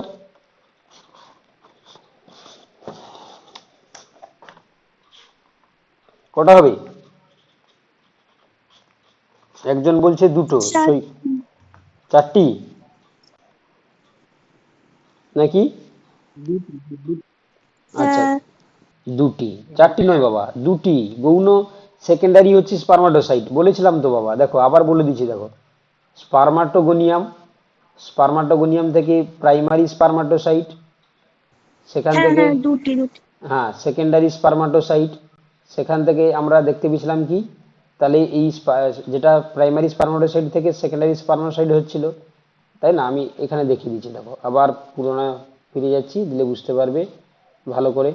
এই দেখো প্রাইমারি স্পারমাটোসাইট থেকে সেকেন্ডারি স্পারমাটোসাইট, সেকেন্ডারি স্পারমাটোসাইট থেকে দেখো দুটো স্পারমাটিড এবং দুটো স্পারমাটোজোয়া। তাহলে আমরা অবভিয়াসলি সেকেন্ডারি স্পারমাটোসাইট থেকে দুটো স্পারমাটোজোয়া দেখতে পাবো বা দুটো শুক্রাণু দেখতে পাবো। তাহলে অপশন হয়ে যাবে কি, অপশন সি, দ্যাট ইজ 2টি। চলো কোশ্চেন নাম্বার 2 করো। ডিম্বাশয় থেকে ডিম্বাণু নিঃসরিত হয় যে রূপে, তা হলো গৌণ পরডিম্বাণু, প্রাথমিক পরডিম্বাণু, উসাইট, পরিণত ডিম্বাণু রূপ। কি হবে? হুম, ডিম্বাশয় থেকে ডিম্বাণু কি হিসাবে রিলিজ হয় বলো? কি পারবে না বলতে? Secondary site. উসাইন। তাহলে তোমরা পড়া উসাইট শুনছো, উসাইট। তোমরা তাহলে পড়া শুনছো না। আমি তো বাবা এখানে তো ছবি এঁকে দেখিয়ে দিয়েছিলাম, দেখো এটা দেখো, এই যে এটা হচ্ছে কি তোমার ওভারি, এটা তো ওভারি, ওভারি থেকে কি রিলিজ হচ্ছে দেখো, সেকেন্ডারি উসাইট বলে দিয়েছিলাম তো, এই দেখো সেকেন্ডারি উসাইট, যেটা বলেছিলাম মিউসিস টুতে, অ্যানাফেজ টুতে। তাহলে কোনটা হবে? তাহলে উত্তর হবে গৌণ পরডিম্বাণু, অপশন এ হয়ে যাবে কারেক্ট, গৌণ সেকেন্ডারি উসাইট বা গৌণ পরডিম্বাণু। এটা ভুল বললে কেন তোমরা? তাহলে পড়া শুনছো না তোমরা? গৌণ পরডিম্বাণু মানে সেকেন্ডারি উসাইট, পরের ডিম্বাণুটা বুঝতে পারিনি। Secondary oocyte। চলো নেক্সট কোশ্চেন, 3 নম্বর কোশ্চেন দেখো, অ্যাক্রোজম সৃষ্টিকারী অঙ্গাণুটি হলো Golgi sir body. Golgi body Golgi body. Golgi body. Option A Golgi body. আচ্ছা 4 নম্বর কোশ্চেনের অ্যান্সার বলো, মানুষের গৌণ পরনির্মাণুতে ক্রোমোজোমের সংখ্যা কত? মানুষের গৌণ 23টা। পরনির্মাণুতে ক্রোমোজোমের সংখ্যা কত? 23 23টি হ্যাপ্লয়েড সংখ্যক 23টি। গৌণ তাহলে কত হবে? 23টি, তাই তো? গৌণতে 23টি হবে, সবাই ঠিক বলছো। চলো কোশ্চেন নাম্বার 5, কোন হরমোন ওভিলেশনে সাহায্য করে? কোন হরমোন ওভিলেশন? লিউটিলাইজিং হরমোন। NH। সবাই পারবে, লিউটিলাইজিং হরমোন। কোশ্চেন নাম্বার 6 বলো অ্যান্সার, কোন হরমোন পিত্তগ্রন্থি থেকে নিঃসৃত হয়? কোন hormone? Progesterone. Progesterone. Progesterone. Progesterone নিঃসৃত হবে, ঠিক আছে, প্রোজেস্টেরন নিঃসৃত হবে। পিত্তগ্রন্থি মানে কর্পাস লিউটিয়াম, ঠিক আছে, কর্পাস লিউটিয়াম থেকে প্রোজেস্টেরন নিঃসৃত হয়।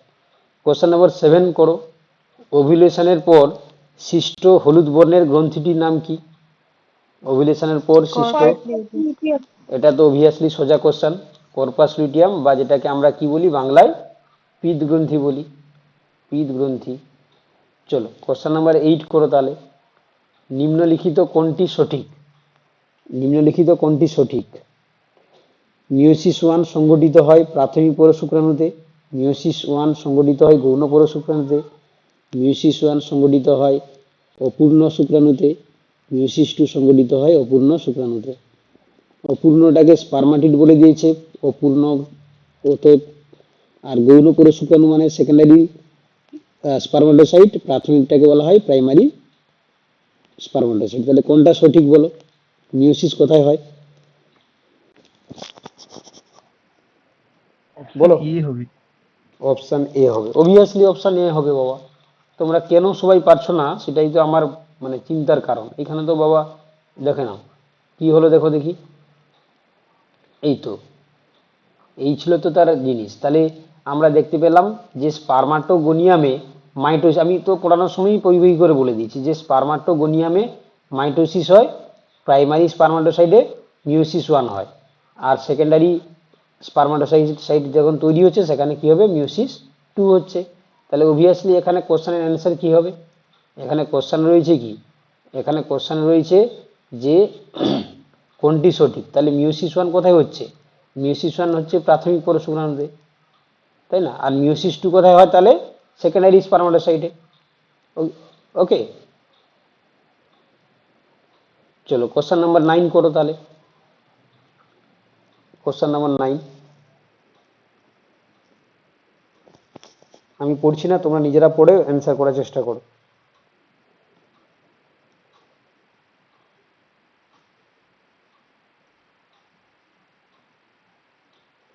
অপশন বি হবে স্যার মনে হয়। আচ্ছা চন্দন বলছে অপশন বি, বাকিরা কি বলছো?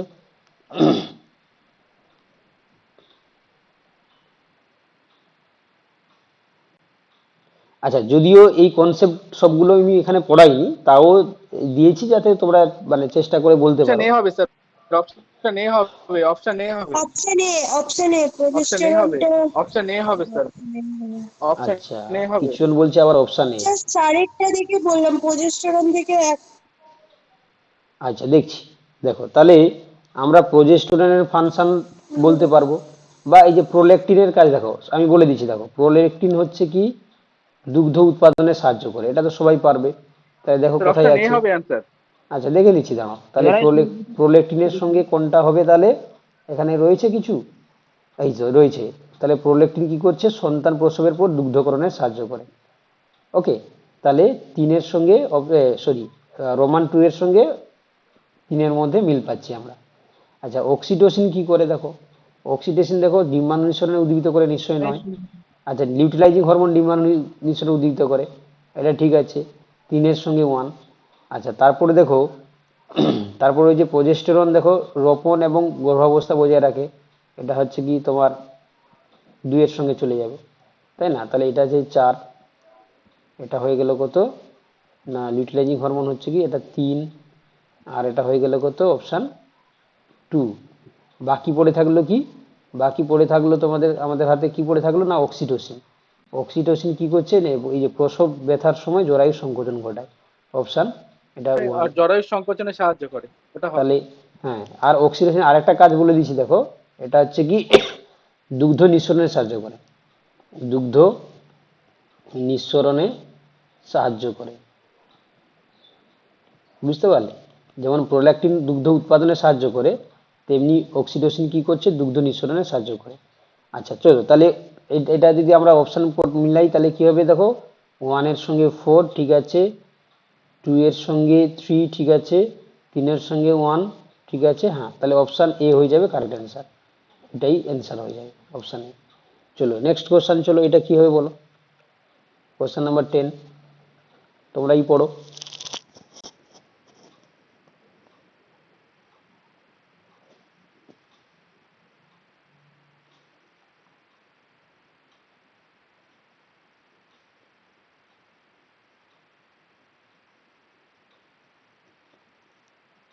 পারবে না তোমরা?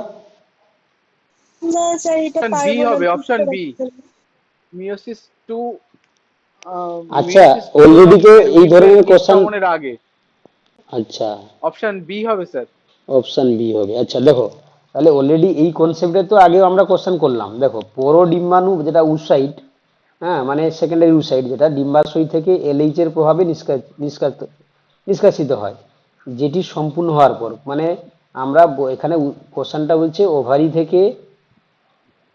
থেকে যে সেকেন্ডারি সেকেন্ডারি উসাইট যে রিলিজ হচ্ছে, তো সেটা কি কমপ্লিট হওয়ার পরে।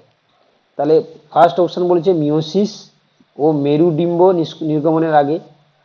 আচ্ছা, অপশান বি বলছে মিওসিস টু এবং মেরুডিম্বকে নিষ্ক্রমণের আগে। অপশান সি বলছে মিওসিস ওয়ান এবং মিওসিস টু সম্পূর্ণ হওয়ার আগে। অপশান ডি বলছে মিওসিস ওয়ান এবং মেরুডিম্ব নিঃসরণের পর। তাহলে কোনটা হবে বলছে? মিওসিস, স্যার মেরুডিম্বটা কি?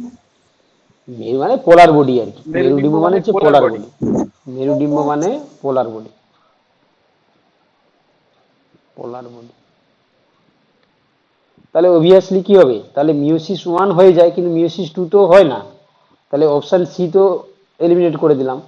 আবার এখানে অপশান বি বলছে মিওসিস টু এবং তোমার হচ্ছে কি মেরুডিম্ব নির্গমনের আগে, তাই না? তাহলে এইটা তো অপশান এও তো হবে না, তাহলে কোনটা হবে বলো? Option B. অপশান বি কেন হবে বাবা, এই তো মিওসিস ওয়ান। অপশন বি হবে স্যার। না না, অপশান ডি হবে তো, অপশান ডি হবে। মিওসিস ওয়ান এবং মেরুডিম্ব নিঃসরণের পর। ইয়েস, কারণ অপশন দেখো ডি, ডি বি। একটা সেকেন্ডারি উসাইটে তো তখন কি হয়, মিওসিস ওয়ান তো কমপ্লিট হয়ে থাকে, আর মিওসিস ওয়ান কমপ্লিট হওয়ার মানে এই যে মেরুডিম্ব নিঃসরণ হয়ে গেছে, মানে ফার্স্ট পোলার বডি যেটা তৈরি হয়ে গেছে, তাই না, ফার্স্ট পোলার বডি। কিন্তু যেটা মিওসিস টু তো আমরা বলতে পারবো না, মিওসিস টু এবং ডিম্ব নিঃসরণের কারণ মিওসিস ডিম্ব তোমার মেরুডিম্ব নিঃসরণের আগে, অলরেডি তো মেরুডিম্ব নিঃসরণ তো ঘটেছে, ফার্স্ট পোলার বডি তো নিঃসরণ ঘটেছে। তাহলে আমরা মোস্ট অ্যাপ্রোপ্রিয়েটলি অপশান ডি এর সঙ্গেই যাব। কারো যদি কনফিউশন থাকে আমাকে জিজ্ঞাসা করো। ফার্স্ট পোলার বডি তো অলরেডি তৈরি হয়ে গেছে না বাবা, তাহলে মিওসিস ওয়ান কমপ্লিট হয়ে গেছে, ফার্স্ট পোলার বডি তৈরি হয়ে গেছে, তখন সেকেন্ড অ্যাডুসাইড রিলিজ হচ্ছে, তাই না? তাহলে অপশান ডির সঙ্গে আমরা যাব। কারো কনফিউশন আছে? না। ঠিক আছে, চলো নেক্সট কোশ্চেন করো, কোশ্চেন নাম্বার 11। সেমিনিফেরাস নালীতে স্থিত কোষগুলির সঠিক পর্যায়ক্রম কোনটা হবে?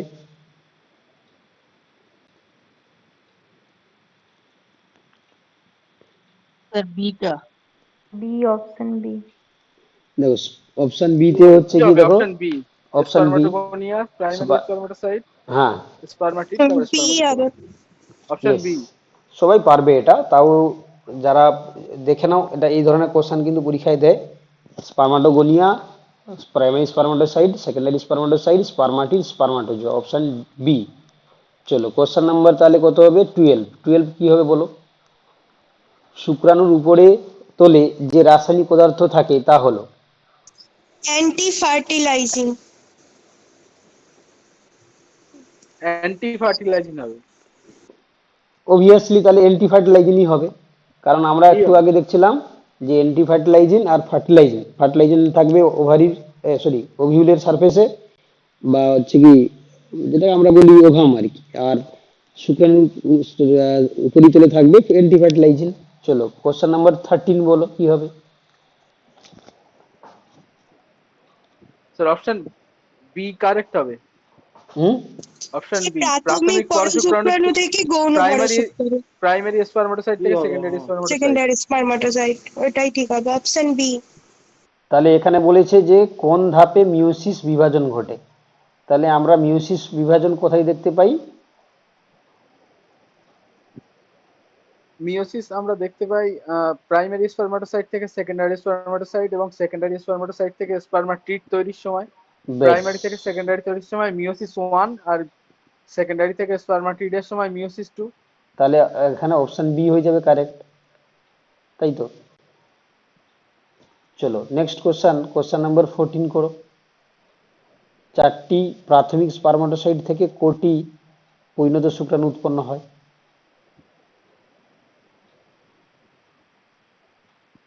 স্যার 16টা হবে। 4 4 16টা হবে। হ্যাঁ 16টা, 16টা হবে।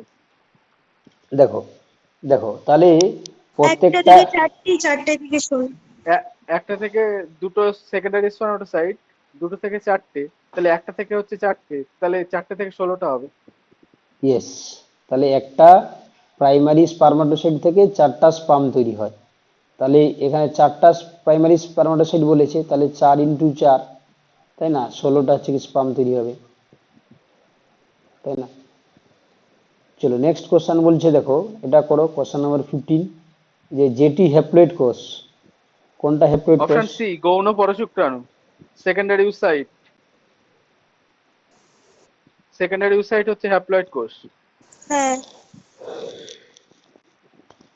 তাহলে অবভিয়াসলি কি হবে, সেকেন্ডারি স্পারমাটোসাইট যেটা, সেটা হচ্ছে হ্যাপ্লয়েড প্রকৃতির হবে। হ্যাঁ, সেকেন্ডারি স্পারমাটোসাইট। ঠিক আছে, অপশন সি। চলো তাহলে আপাতত হচ্ছে কিছুটা তোমরা শিখলে, আর যেটা আমাদের সিলেবাসে যেটা বাকি থাকলো এটা আরেকদিন লাগবে টাইম, ঠিক আছে? এটাকে আমাদের ভালো করে পড়তে হবে। একটা রয়েছে দেখো অপশান সিতে রয়েছে process of cleavage in frog and chick, এটা পড়বো।